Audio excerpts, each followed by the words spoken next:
Welcome to Women Winning Divorce. I am your host, Heather Quick. I am an attorney, entrepreneur, author, and founder of Florida Women's Law Group, the only divorce firm for women by women. I love thinking big, thinking outside the box, creating creative solutions for women, and empowering women to win in all aspects of their life. Our approach at Florida Women's Law Group is to provide women with a strategy to not only achieve their objectives, but win at life. I believe that what may show up as adversity is simply an opportunity to change and improve your life. In each episode, I sit down with innovative professionals and leaders who are focused on how you can be your best self before, during, and after divorce.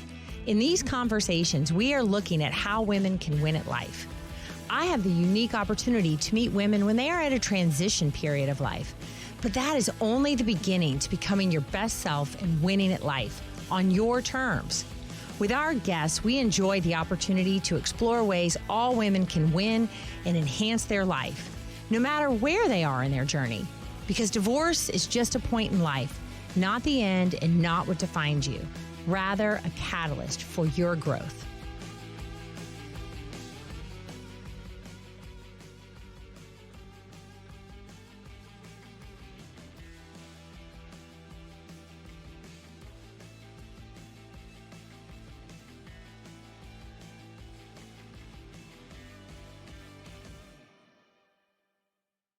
Are you facing the challenges of divorce and feeling overwhelmed? Introducing Divorce 101, your essential online course designed to empower you through the divorce process. I'm Heather Quick, attorney and CEO at Florida Women's Law Group. Gain confidence and clarity with expert guidance on legalities, financial considerations, and your emotional well-being. We believe in empowering you to navigate this journey with strength and knowledge. Enroll in Divorce 101 today and take control of your future. As a valued podcast listener, you will get $100 off the course. So please see the show notes for the promo code and the link. You can also find out more at floridawomensLawGroup.com or always call us at 904-567-0121. Divorce for women by women. Welcome to this week's episode of Women Winning Divorce. I'm Heather Quick, owner and attorney at Florida Women's Law Group. Today, we have Laurie Gerber. Laurie is a life, dating, and relationship coach. She is joining us to talk about dating apps, her own near-divorce experience, and dating after divorce. Welcome to the show, Laurie. Great to be here. Thank you so much. Well, we are so happy to have you. I have been so excited about this topic and all that we are going to learn all week. So very much looking forward to it. All right. Well, Laurie, would you, for our listeners, please share a little bit about your journey as to how you got to where you are now? Because I mean, you've done a lot of really cool stuff. It's been a bit. I've been around the block, as we say. I started out working with children, actually. I found that exhausting. I found that completely and totally exhausting. But I was actually running a business when I was in my early 30s. I had 2 little kids and a husband at the time. I have 3 big kids now, but at the time I had 2 little kids and a husband and a life, a home, a business. And I had done approximately at that time 15 to 18 years of personal growth. And I had a lot of boxes checked in my life and a lot of things working, and I was not happy. I was not happy. I looked over at my friend Lauren Handel Zander. Her maiden name is Handel, and her life looked exactly like mine demographically. We both lived in New York. We both had businesses. We both had 2 kids. We both had a husband. We both had a body. She was buoyant. She was jumping around, happy as can be. Saw no conflict between work and raising children. Still was having sex with her husband. My mind was like, what class did I miss? Like, where did I skip the step where you actually get to be happy in your life? I hired her as my coach, and I hired her for the very socially acceptable reason of, please help me grow my business and handle my career. She took one look at my entire life and she said, oh, you're okay to tank your marriage? And I said, no. I didn't mean to do that. And she's like, well, it's on the, like, you're not heading in the direction where you get to keep it. So you might want to start there. I agreed with her, and I did. And over the next 3 to 6 months, she helped me repair that relationship, which was it was not yet at divorce, but I call it my near divorce experience because he was certainly using the words. And if I had not changed during that season, I would have deserved to be divorced. So what I learned in that process not only changed my relationship with him forever, and now we're 30 years in and best it's ever been and keeps getting better. And we keep using the tools we learned, but everything I learned extrapolated to every other area as well. So I decided to become trained. The more that I worked with people on life coaching, the more I loved the specialty of dating. I loved the specialty of love and relationship because it was kind of where it was my first love in my own experience. And I had developed a lot of experience with it and a lot of success with the tools that I was teaching daters and couples. So that became my expertise. I went on to partner with Match and Zoosk and JDate and all these different companies. And probably I've led, I don't know, 1,000 webinars over the years. I've worked with couples, individuals. I have a small dating group of women, so I just kept going because it was fun and it was working. And that brings us to today. Wow. That's a lot, but I love that as far as relationship, dating coach, which is your life. I mean, yes, it's a life coach, but relationships are so important. We all as humans, I think, crave relationships and sometimes just get so stuck and it's not easy. It should come naturally, but it doesn't, right? Oh, absolutely not. No, not given how convoluted we humans are. I definitely don't think it should be easy. Sometimes I marvel that we ever actually do it well because of how difficult it is and how much humans are programmed to believe their own biases and programmed to attack and not listen and certainly don't learn skills in school. We don't have very good models in our parents. So I'm kind of amazed. I'm kind of amazed whenever it does work, but I'm also really encouraged by how much I think is teachable versus just innate. Well, that is good, right? That it is teachable. So there's hope for us humans. So what does that look like as, a relationship, life, and dating coach? Like, what is it that you do day to day? Yeah. Well, there's sort of 3 buckets I would put what I do in. The first is the readiness bucket. And again, I work with clients on all different areas of life. I still have a very nice roster of just regular life coaching humans, but I have come to be a specialist in dating. And so I'm going to speak about the dating buckets, but it really does apply to everybody. So the first Okay. bucket is the people who are not even ready. They don't even believe in love. They don't even believe in themselves. They don't even like themselves. They're not even resolved about their divorce. They're not even, and it's okay. Like I call them benched, right? They don't even, they belong on the bench watching the game and learning how to play. They don't belong pitching or batting. It's like really, really healthy to be on the bench and learn the game and take your time to heal and take your time to process. I don't think anyone should be rushing. And I love midlife women because they're not rushing to have a baby, thank God. They really can sit for a minute. Sit for a minute. Right. Yeah. Be patient. Yeah, catch your breath from your divorce. Make sure you got all your right lessons. Analyze your personal history, analyze your lineage, and just sort of get to know you because you've probably been very busy with your divorce, very busy carrying the load of a family, very busy possibly, placating a jerk. There's just been a lot on your plate. So when I get women, they really do need a reset and a readiness period. Okay. So that has a particular set of tools and exercises, which I alluded to some of them. Then the next set of humans are in the game, right? They're shopping and they need help shopping because shopping is overwhelming and exhausting, especially if you don't know what you're looking for, especially if you think you're not going to find it, especially if you have no self-protection tactics. So I teach women very practical tips and strategies for how to enjoy that hunt instead of hating the hunt, which most people hate the hunt. And if I had $1 for every time someone tell me the dating sites are awful, I would be such a rich woman. Yes, Okay. I'm Third sure. category is I found someone, I like them. Now, how do I talk about my divorce? How do I talk about my kids? How do I talk about my health issue? How do I talk about the sex that's not working? How do I talk about when I want to have sex? How do I talk about my in-laws? How do I talk about this weird growth on my thigh? So, right? It's the whole gamut. So Yeah. for those people, we are drilling difficult conversation technique and how to be honest in a relationship because you're not going to find the love of your life and have true intimacy without that. Period. You got to have that. Yeah. So that's the summary of what I do all day. Wow, that is really fascinating. Now, is there a particular um demographic age bracket that, I mean, do you tend to work with more midlife women maybe, or men, post divorce, or do you work with a lot of young people as well? The truth is, over my career, I have worked with everything from teenagers to 80s, but I particularly love a midlife woman Okay. post divorce, mid or post menopause. That's my favorite. Okay. That is such a rebirth moment, in my opinion, and such an Okay.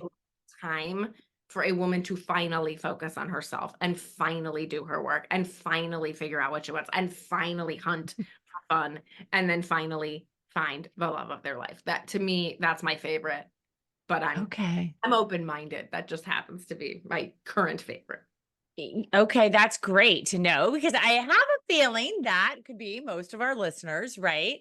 So that's great to know that that is, where you really find a lot of joy, and there's probably just so much you can do and have to offer.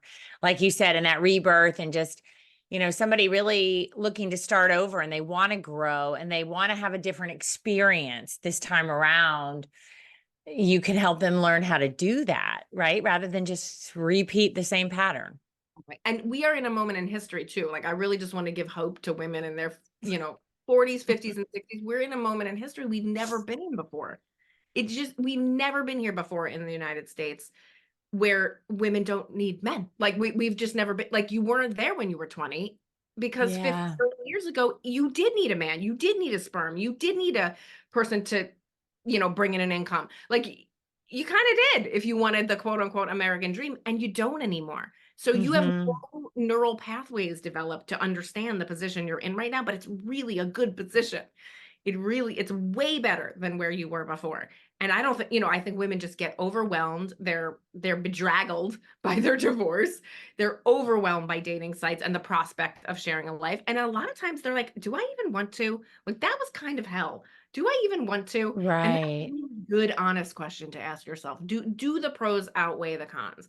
And this is where I want to educate women as to all that is actually possible versus just a slight variation on what they have already experienced, which in many cases is not very good. Right, and you can even remember, right? Because we're about the same age. I'm a little bit older than you, and like dating back then. I've been married 23 years, been together like 20. Like I would never know. I would not know where to You'd be begin. overwhelmed I and would be appropriately. completely overwhelmed and Yeah. probably say, I don't know that it's worth it, just because it would be so scary to learn, right? Like, I think that's just the reality. And you're like, and if you've been, in a relationship, you're like, oh my gosh, like, is it really worth it? And I think that's a And you, wonderful yeah, question you can help people and answer for themselves. you have no frame of reference for anything other than what you've experienced or maybe what you observed in your friends or your family. And since we know Yeah. those relationships are not working out, it's not like you have a good reason. You would only have reason to hope if you thought, wow, I've really learned something. I really understand something now. I'm going to do it Hmm. better. I'm a pioneer. That's the kind of attitude you actually have to have in order to make any sense of having hope for the future. Yeah. Now you mentioned, and I know just from your bio and everything, that the Handel method. Could you Yes. give us a little bit of insight into that? Yes, if we had all day, I could give you a good sense of it, but to summarize, so when I hired Lauren Handel Zander, she had already created this thing called the Handel method. It has grown, evolved, and been added to since then, it's been about Hmm. 12 years now. But she created a coaching method that, again, for me, as someone who had experienced so much personal growth, I didn't think there was really something new, except she was living Okay. proof of it, walking around happy. So I was like, okay, there must be Yeah. something I didn't learn. And to summarize, I think what is different about that coaching method than a coaching method you might find with just a generic coach or a therapist is it's a heart, head, body approach. And the Mm. heart part is about truly understanding what you desire And most women have not spent any time on that, or if they have, very little, and extremely biased by culture, society, parents, peers, etc. Right? So we have not spent a lot of time really figuring out what's true for us. I find most women, when I first ask them what they're looking for in a partner, it's a bunch of BS. It's they don't even, Mm, honestly, they don't even know. So that's the hard part. Then the head part is I get to argue. I'm not a therapist, I'm a coach. I get to argue with your thinking. So if you have a dream and you want, so if you're like, I want deep connected intimacy, but then your head goes, yeah, but I can't tell about these 3 things. Or, yeah, but I'm not going to find that right. on the internet. Or, yeah, but I'm not going to blah, blah, blah. But my dad, whatever your head says that goes against your heart, I get to argue with that. Okay. Like a lawyer for your dreams. Right. I'm the lawyer you're the lawyer for the divorce. I'm the lawyer for the dreams. I So, like it. and then the third part is action. So again, unlike a therapist, I am mandated to make you do something about it. And I Hmm. make my daters do a lot of things. The Handel method requires you to create a dream. It requires you to bust your own excuses. It requires you to make and keep promises about your dating and your self-care. So it just requires a heck of a lot of action, like a specific way to communicate, a specific way to say no, just very specific protocols, personalized to you, but very specific protocols. So you are managing yourself with the utmost integrity so that you can expect the best in return. That's Wow, that sounds the hands-on awesome. method in a very broad nutshell. But again, it's Got also it. 100 exercises that, we don't have time Hmm. to do each and every one. Now, also, for your clients, you do offer something called a relationship retreat. And now, Oh, yeah. what is that? That sounds fascinating. Yes, that was really a fun run. So I get couples in various stages. Okay. Got the couple that's doing great and they want to optimize and they want to learn the tools. They're young lovers, and they want to learn how to communicate. They want to see where they're going to have friction. That's always fun, right? Okay. When there's nothing wrong yet, right? Then I get the couples that are like, we want to stay married, but we are mad at each other. We are mad. We are not Right. Yeah. communicating, we are messed up, and we know it. Many of them have been to couples therapy already. Some of them haven't, but many of them have been to couples therapy and they're not getting anywhere. They're not in new agreement. They're not heart, head, and body changed, right? They might have a heart Understand. change or a body change, but they're not all, um, they've not been successful at making the change that has them feel in love again. And then I have usually the wife that comes to me, and she really is so scared to get a divorce, but she knows she should on some subconscious or conscious level. And she is coming to me for me to help her figure that out. And then Got it. sometimes we bring the other partner in and sometimes we don't. But I would say that's 10 to 20% of the women who come to me, and they need so much help getting their head around actually ending it. Hmm. I'm sure you see this all the time. If you've been with someone 10, 20, 30 years, that is a Yeah. big deal to end, no matter how horrible they are. It's a big Right. It's a Yeah. big that is a whole different, so each one has its own process. Would you like me to say more about any of I those? would. So, like with the retreat, is that something you kind of help two people together through, or even Great maybe que somebody on their own? Great question. I do retreats with any client who wants a deep dive. So Okay. retreats are just a way to get a lot done at once, right? But when I work with couples, I take each one individually prior.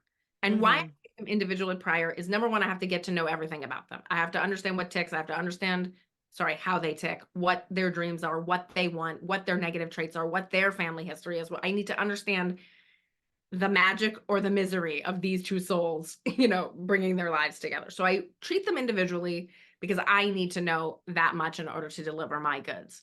Then I also work with them. I work with them on how to, I call it, complain productively, right? So each one has may I curse? Do we curse on this podcast? Yes, you may. You may. Okay.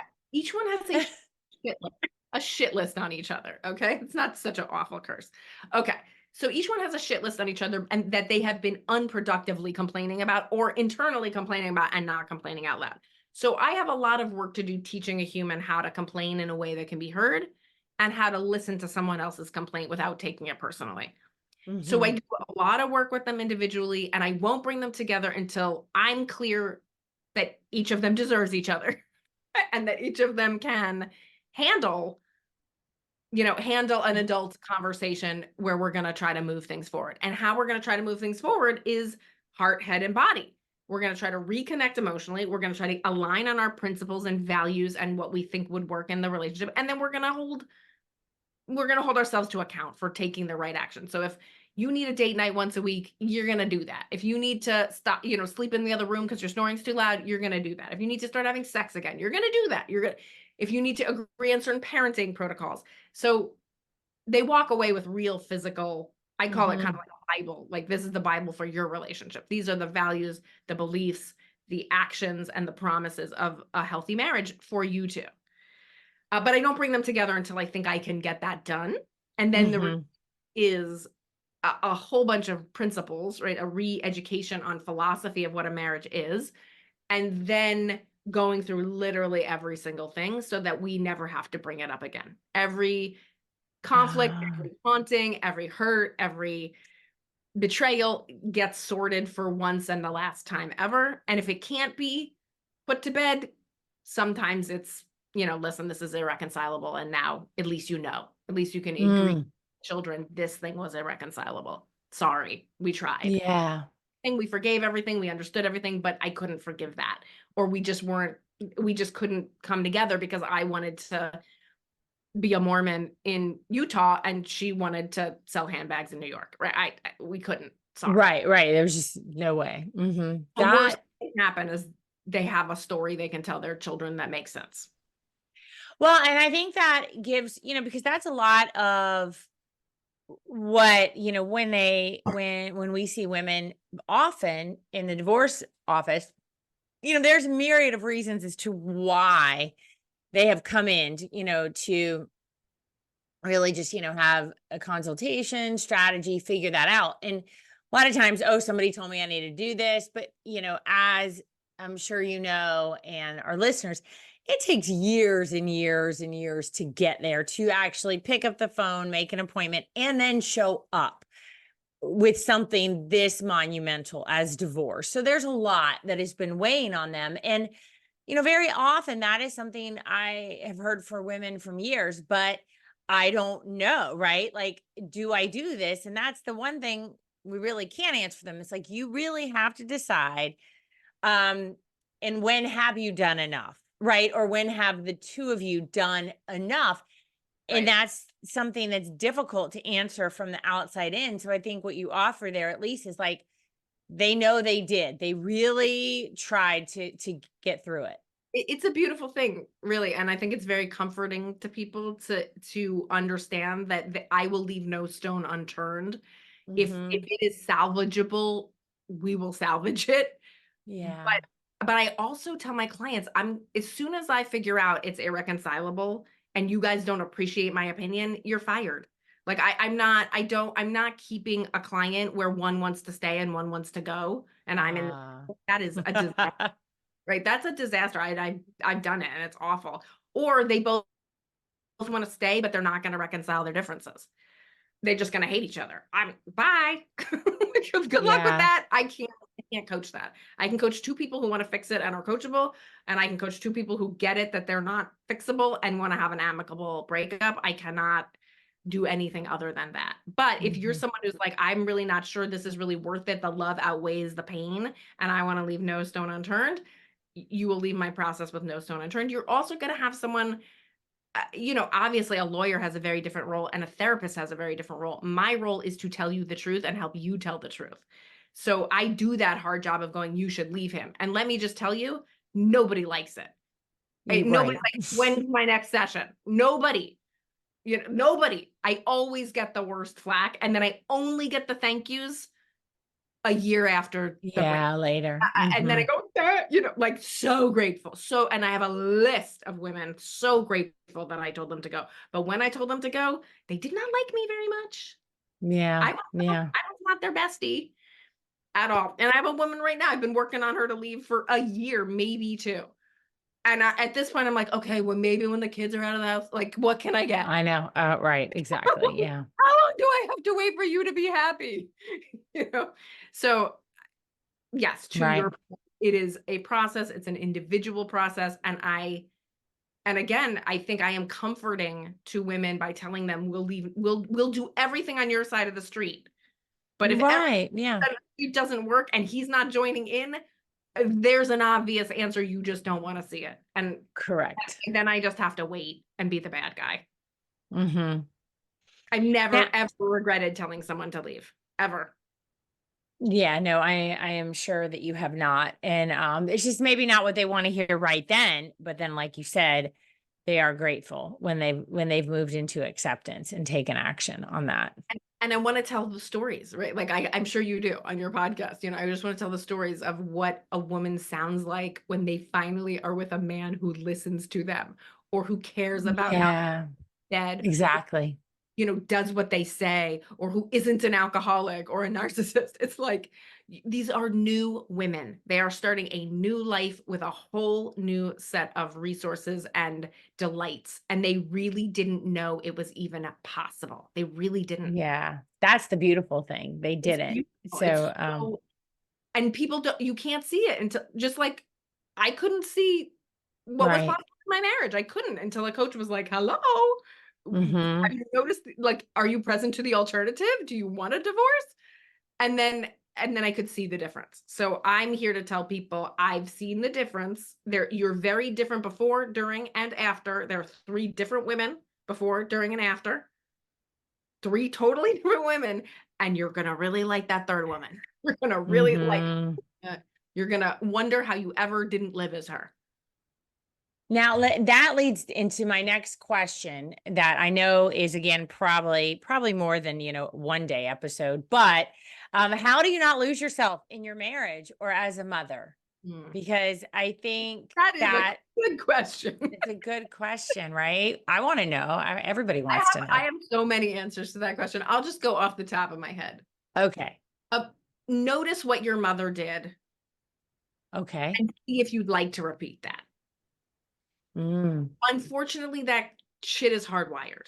Okay. If you Mm. grow up in a French speaking household, guess what? You speak French and you can go learn Spanish, but you're still going to dream in French. It's hardwired. It's when you're little, it's getting everything you observe and experience is getting programmed in, plus the genetics. Okay. So please just take a moment to have compassion for that fact. Right. you, Right. you didn't consciously choose that. That is the goodie bag you inherited and absorbed when you were too young to leave. So Mm-hmm. please have pity on your mother, have pity on yourself, but then go, okay, I'm an adult now. I'm an Mm-hmm. educated adult. Do I want to repeat this? It's just like going to, do I want to hate someone of another race? Do I want to hate someone of another Right. sexual Mm-hmm. orientation? Do I want to upgrade on what has been, or do I want to stay the same as my forefathers and mothers? Okay. So I think that's a really valuable moment where you're like, oh, I'm programmed, but I don't have to be programmed. So that's, Mm-hmm. and most of our mothers did lose themselves. They really did. Yes. That was like the thing to do. That was actually considered culturally appropriate. Really. Like, give yourself to your kids, give yourself to your home, give yourself to your husband. That was the game. That was winning. Yeah. Okay, so we really do have to change, just like we can upgrade our other isms, right? We have to change what we believe is the norm or what is healthy and what is appropriate. And again, like I said, this is a very cool moment in time. The world Mm-hmm. is actually pretending to believe in equality. Like there's some language now, right? There's some culture now that's like, oh, maybe we could be equal-ish. Maybe we could Right. share the chores. Maybe we could listen to each other. Maybe we could Mm-hmm. whatever. Okay. So I think a change in attitude is always the first thing. A vision for what you want is really important. A vision for Okay. what you want can really outweigh a lot of culture and a lot of bad habits. Really. And then I think promises and again, it's heart, mind, and body. The promises and the consequences. Like literally, Right. like I promise to be in bed for 8 hours a night. That is a promise for me. I can't control how much of it I sleep, especially at this age. But that's so key to everything else in my life. So key to my parenting, my wifing, my work, my health. I have to make and keep that promise. So that's a big Mm-hmm. one, right? Like that's That goes in first. I have to exercise. I have to meditate. I have to drink my water. I have to eat healthy. Those are non-negotiable self-care things that I Right. promise. And then if I fail, I owe an artificial consequence. Like I pay a little debt to myself by, Mm-hmm. taking a minute of a cold shower or doing one of my husband's chores if I don't do the thing I said I would do for myself. So I am under strict accountability management for the things that care for me, and everyone else has to fall in around it. And I have a 21-year-old, a soon to be 20-year-old, and a 9-year-old. They have needs. They have, and a husband Right. needs around me. Okay. They know they're not going to interrupt my sleep. They know they're not going to interrupt my workday. My door is locked. I have very clear boundaries around my self-care because I'm crystal clear. If I am not cared for, they are not cared for. It is Mm-hmm. my form of love. It is not my Right. form of selfishness. And that is the cliche everyone says, self-care is not selfish. I mean, it's true, right? If you are a like the minute I don't have enough sleep or I'm eating crap, I'm a jerk to everyone.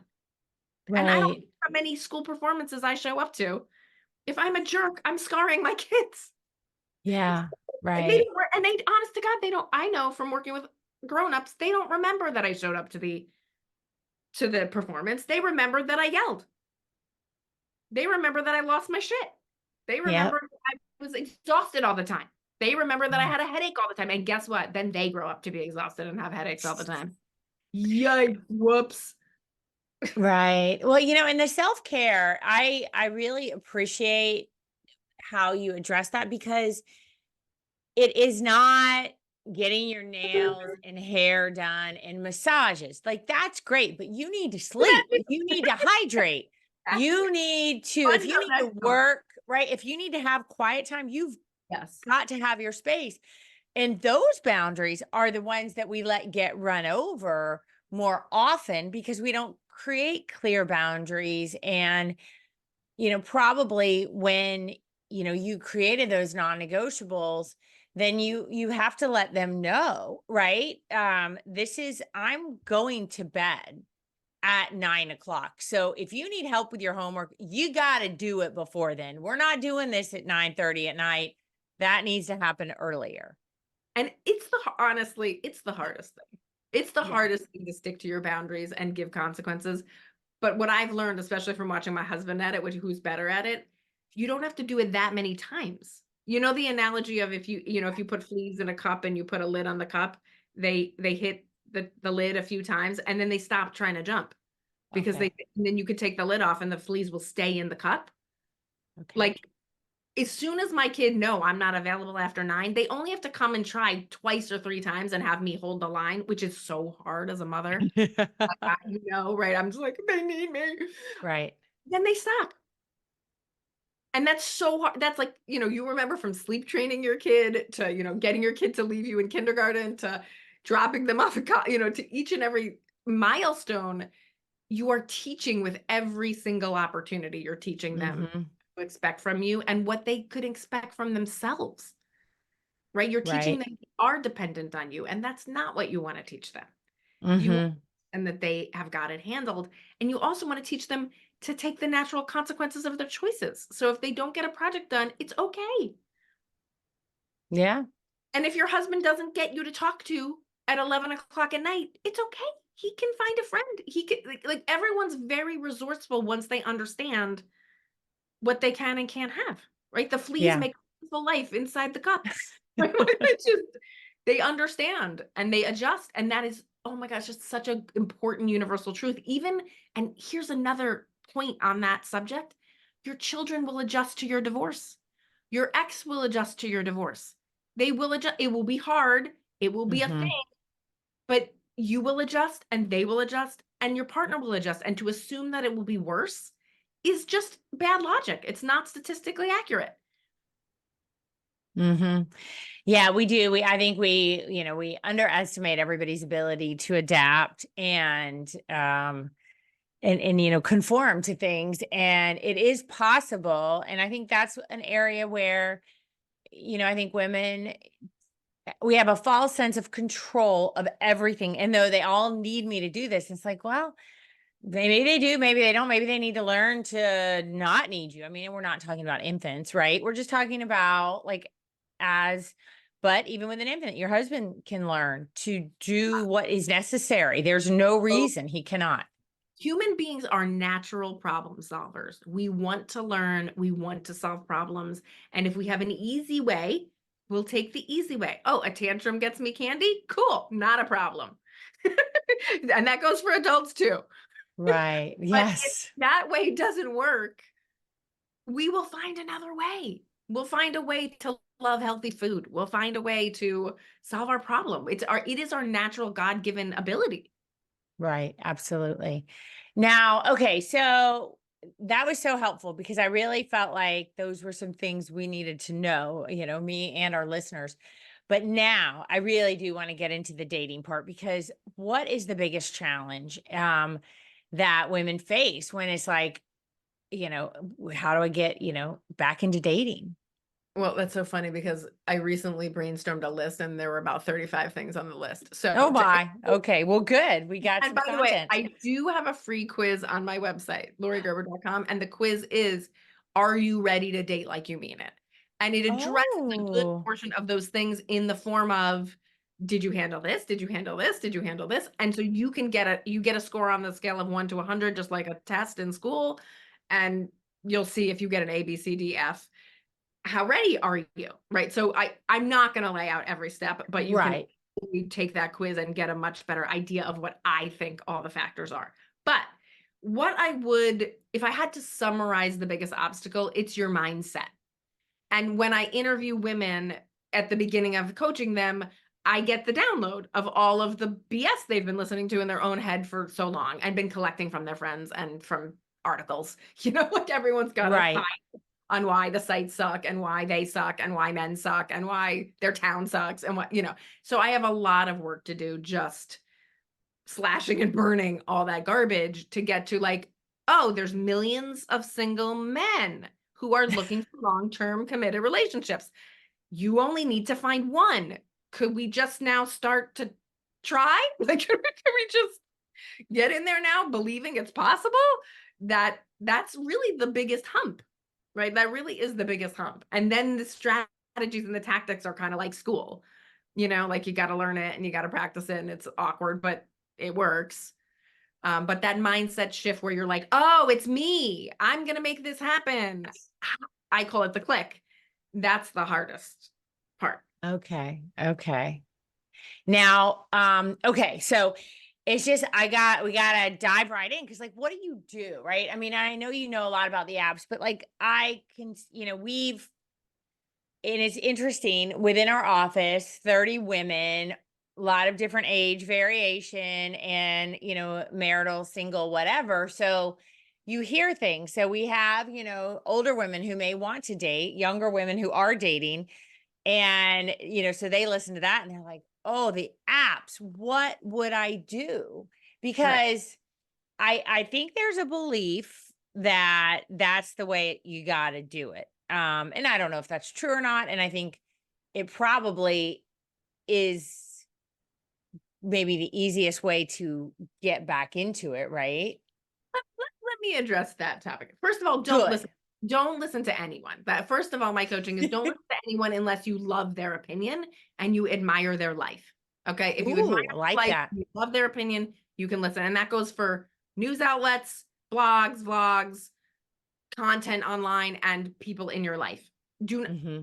You are trying to produce an extraordinary result. Do not listen to anyone who's not extraordinary, period. In Period. That's a good one. any area of Okay. your life. Now, where are you going to find your person? I'm just going to give you the analogy of, I'm looking for a good divorce lawyer. Okay. Okay. Ask your friends for a good divorce lawyer. Absolutely. Absolutely. 100%. You're probably going to get it really could work out that way. Could you go to a networking event and meet a great divorce lawyer? Absolutely. Could you go to a party and meet a great divorce lawyer? Absolutely. All good, fabulous, wonderful. I hope it works for you. And there's also the internet, guys. You might want to try it.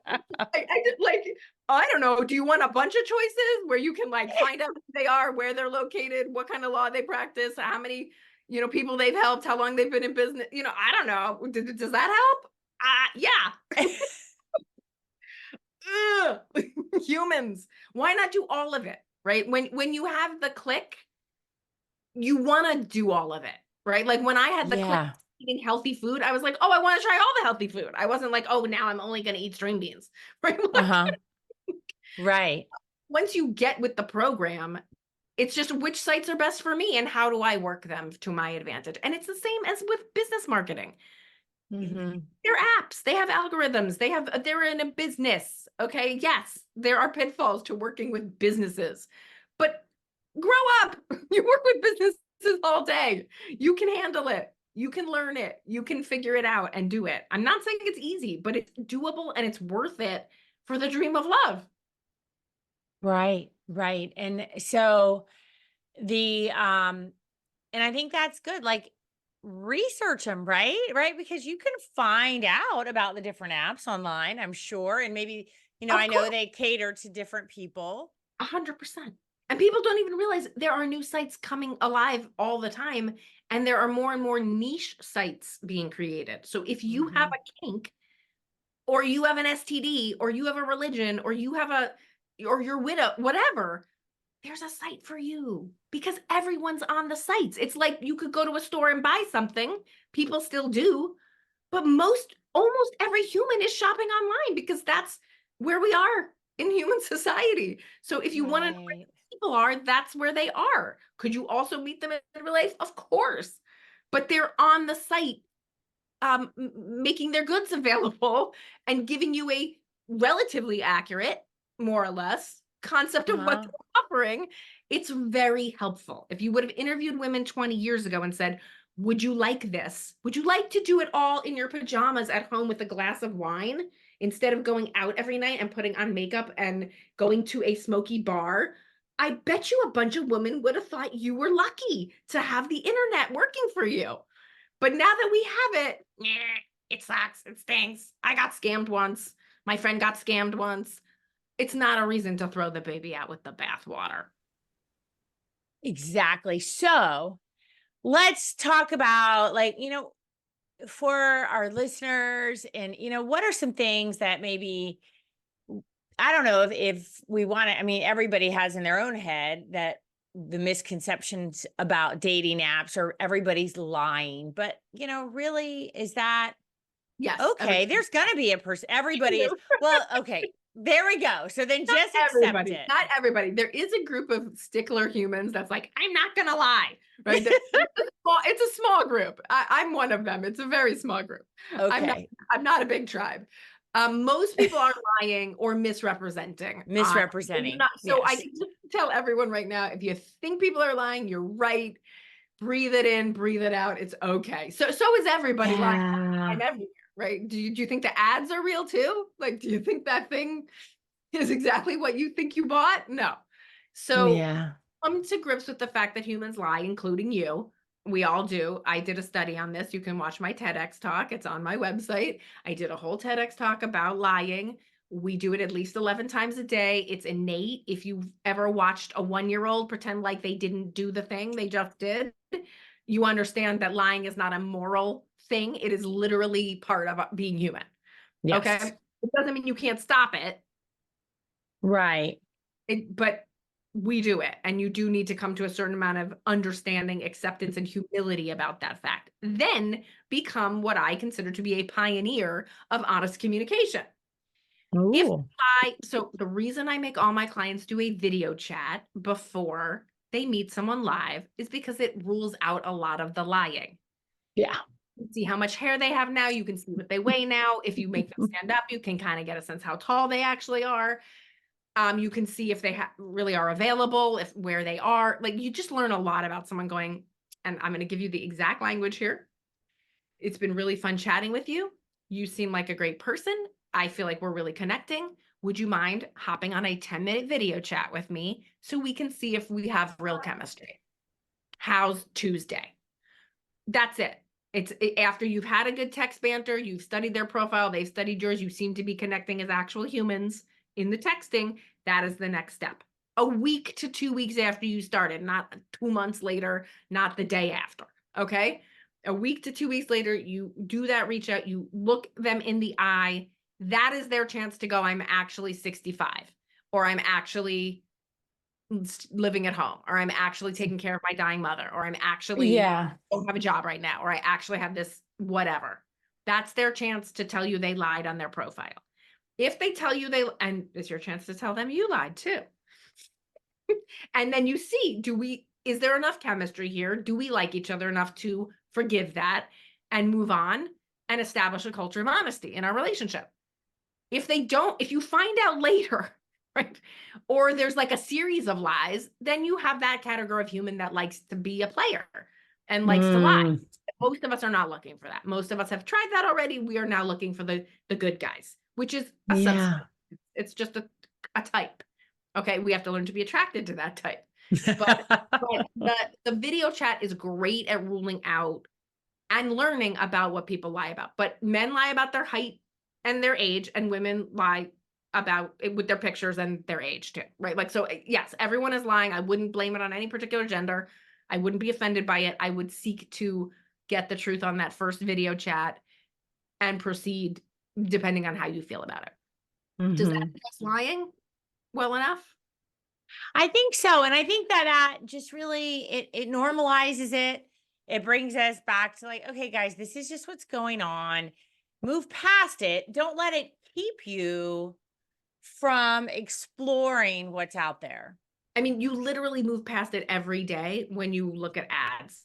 You encounter any human being that's trying to represent themselves differently than they are. So you can't be especially offended that people are doing it on dating sites. And I think, something that we'll hear often and then but like the safety of it, right? Like, oh my God, is that going to be safe? Yes, such an important concern of a woman. And I will say, I've said this before and I'll say it again. If the man doesn't understand your need for safety precautions, he's not your man. He doesn't understand women. He doesn't understand what it is to be a woman. Right.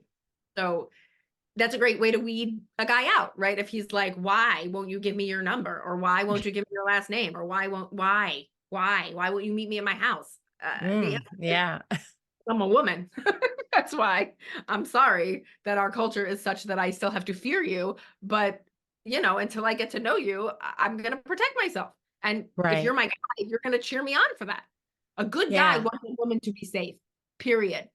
Take that in, folks. A good guy wants a woman to be safe. Any other guy, bye. Let them. And that's like such good advice because, right. And that's just the truth, right? That is exactly right. And if not, goodbye, like move on, because we've talking about the internet, which opens you up to the whole world. Like, what is it, like slide right or whatever? I don't know, but I do know there's something. I don't know, but I know, right? I've heard like the slide right? Swipe, not slide, swipe. And again, it is so funny because people take things personally, right? Women take it personally when they get ghosted. Men take it personally when you don't trust them. But if you do it early, it's not personal. And I really would love to broadcast that. It is not personal that a woman is afraid for her safety at all. And it is not personal when you get ghosted. That's not personal. They don't know you well enough. If you've been together 3 years and then they cheat on you, that's personal. that you can be offended by, but you can't be offended in early dating. And that goes for every gender. Like, come on. Again, grow up. Don't be offended by these things. Okay. And that's good advice, that in and of itself, because really you can choose to be offended and you can choose not to. You have control over that. Really do. And I think you got to go into this dating, obviously readiness, like you've got to check all that and then really be a little bit maybe thick-skinned, but with a sense of humor, right? Like people are just people and they're not all out there to try to ruin you or break your heart. Like they're just trying to figure it out, and maybe just go in a little bit lighter, but be, maybe not wearing your heart on your sleeve and telling everybody something the first day. Like they haven't earned the right to have your heart. And let me say a few more things about safety, okay? Because again, we're such hypocrites as humans. We really are. We're like, I don't feel safe. And then you drink 3 drinks, right? It's like, sorry, you're participating in the story too. So Yes. I do not recommend drinking on your first 3 dates. Number 1, it makes you less safe. Number 2, it makes you less conscious. Number 3, it inhibits your ability to choose things well and see things well or remember things well. And number 4, you have to be really on purpose in your first 3 dates to discover if this is the right person for you. You can't be off your game. You got to be present. So the drinking factor is huge. It's huge. And Wow. everybody wants to drink so they can be more relaxed and be more fun. Okay. But I'm sorry, that's not the real you. If you're not falling in love with a sober person sober, that's not going to be a good thing, right? In the long run. Yeah. I say start sober and then try what you're like on 1 drink, 2 drinks, 3 drinks, high, whatever you like. Okay. Once you get to know and trust a person. Okay. Once you know their bio and you've seen their life and you right.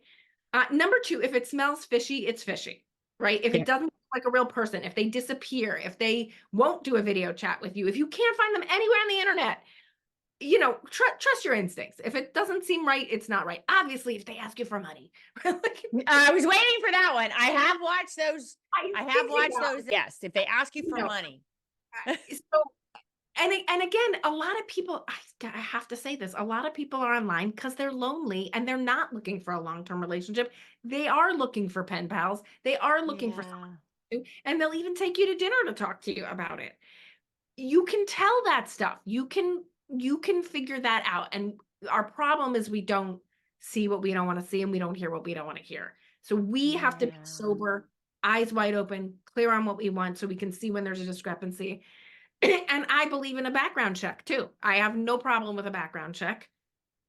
If that makes you feel more comfortable, why not? Right? Like that information is available for a low price. And I would say there's about 10% of jerks, right? There are jerks, there are bots, scams. It's not the majority. So you're not allowed to take what I'm saying and make that sound like it's the majority. The majority is good people. If you 10% jerks, 40% don't know what they're doing and will break your heart because they're idiots. 50% good and looking for the same stuff you want. Right. So that's not like every single one's going to be gold, but gold is in there. You can find it. I call it a thimble in a haystack, right? It's not a needle in a haystack. It's a thimble. It's a thimble. Okay. Find a thimble. Okay. It's not. Find a thimble.